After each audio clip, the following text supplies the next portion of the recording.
Hey folks, Jim here with Science Talk. This just want to share with you in this quick little video.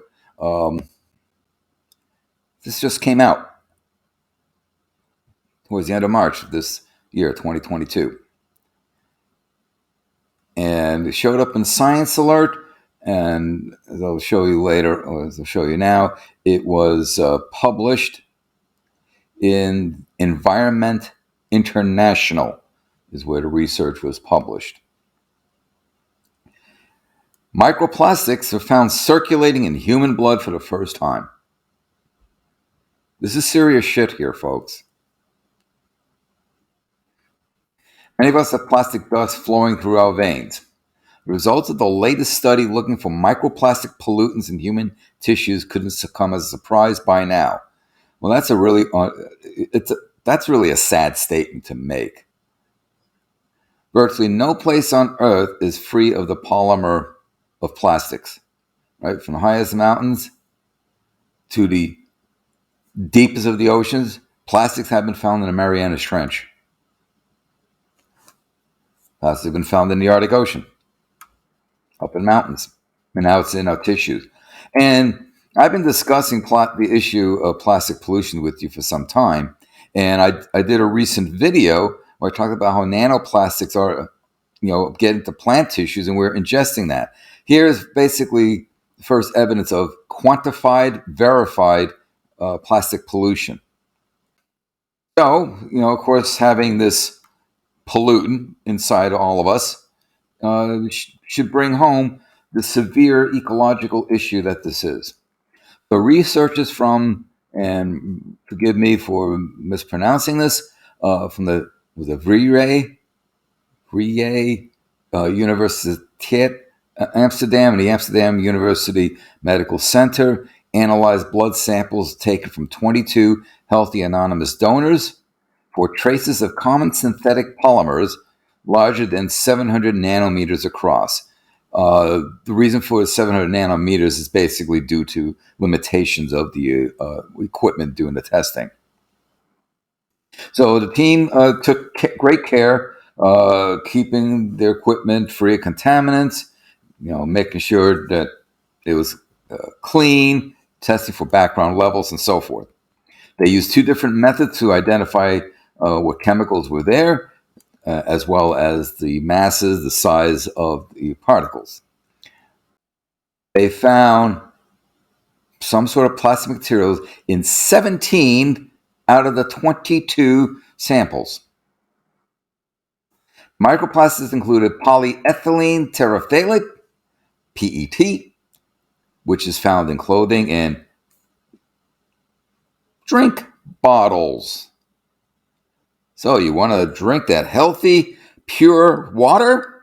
Well, you might be just ingesting some polyethylene terephthalate, as well as polymers of styrene found in vehicle parts, carpets, food containers. So literally, the stuff you drink, the stuff that the containers that contain your drinks and your food have plastic that we are also ingesting. On average, this is mind-blowing, 1.6 micrograms of plastic material were measured for every millimeter of blood. Okay? Not liter of blood, milliliter of blood. With the highest concentration being just over 7 micrograms. Now, if you want to extrapolate this out, and let's assume a linear just to keep it simple, okay, 1.6 micrograms per millimeter equates to 1.6 milligrams per liter. Think about that.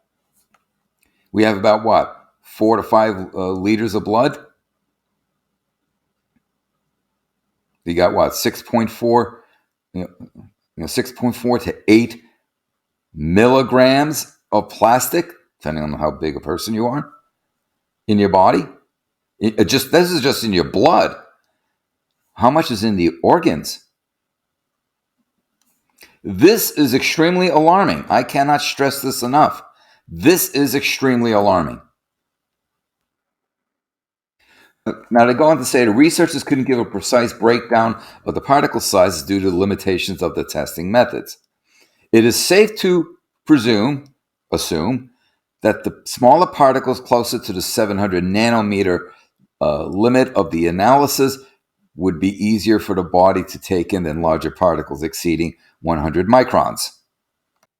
Precisely what this all means for our health and well-being in the long term isn't fully clear. I'm going to beg to differ on that, and I'll get to that in a moment. On the one hand, there's still so much we just don't know about the chemical and physical effects of tiny plastic materials nestled among our cells. Again, I'm going to differ there. Animal studies hint at some seriously concerning effects. You think? They are. The problem is a growing one. Plastic waste entering our oceans set to double by 2040, as all of those discarded shoes, forks, bread tags, steering wheels, chocolate wrappers break up.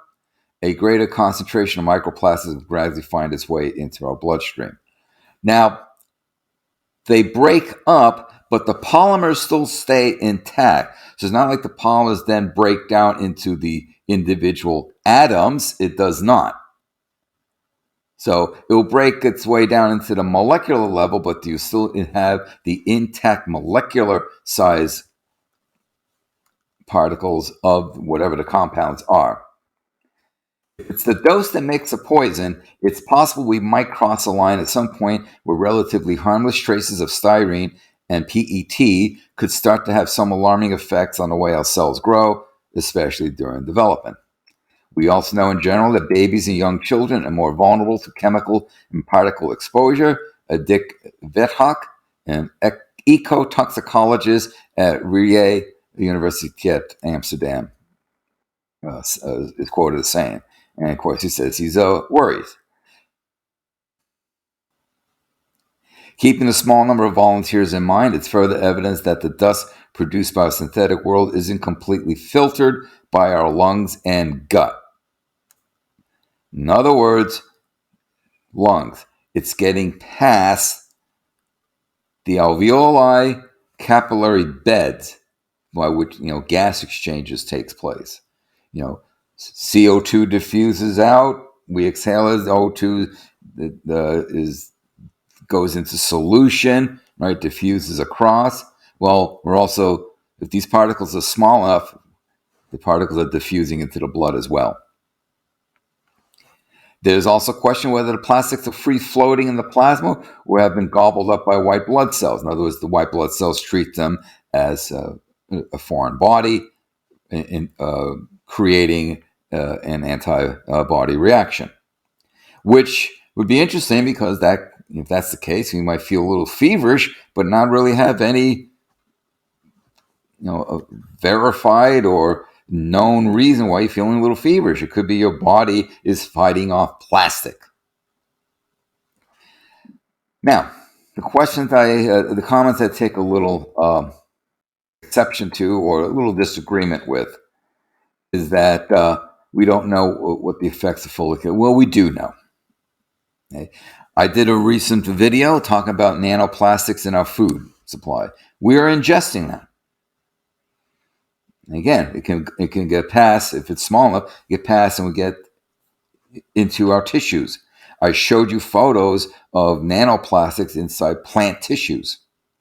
Well, we do know, and there is evidence that these can get into, say, your thyroid gland or other organs, other tissues.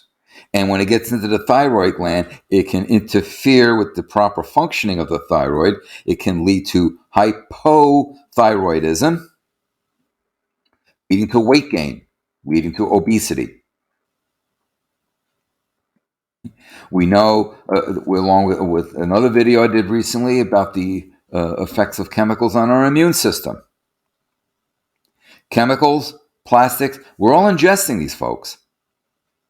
And it's basically, to be quite blunt about it, it's fucking up our system, fucking up our bodies, to the point that It's leading to heart disease, cardiovascular disease, immunology issues, and cancer, along with the obesity that I just mentioned earlier.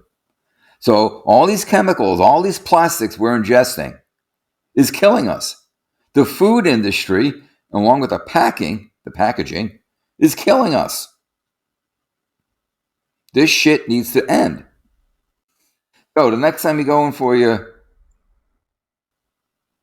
have your blood test done to check your lipid levels and your sugar levels and your white blood and your hematocrits, etc., you might want to ask them to spin it down and see how much of plastics you have in your blood as well. So this is very alarming.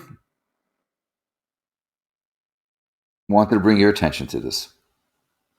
Thank you for your time.